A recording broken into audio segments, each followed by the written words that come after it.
American agents bust large-scale Jamaican-based drug trafficking operation in New York.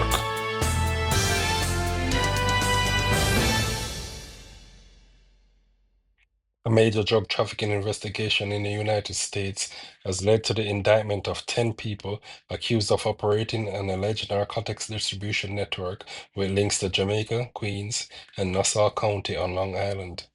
The announcement was made on Thursday by Queens District Attorney Melinda Katz, who said the indictments followed a lengthy investigation known as Operation Bell Tow, conducted by prosecutors and the New York Police Department.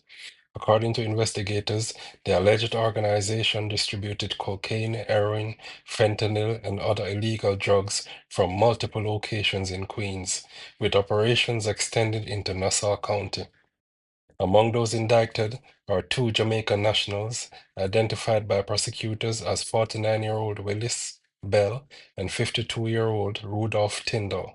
Bell is accused of conspiracy, criminal sale of a controlled substance, and criminal possession of a controlled substance.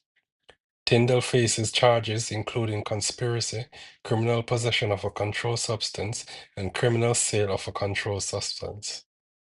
Both men have pleaded not guilty to the charges at arraignment and, if convicted, face prison sentences under New York law.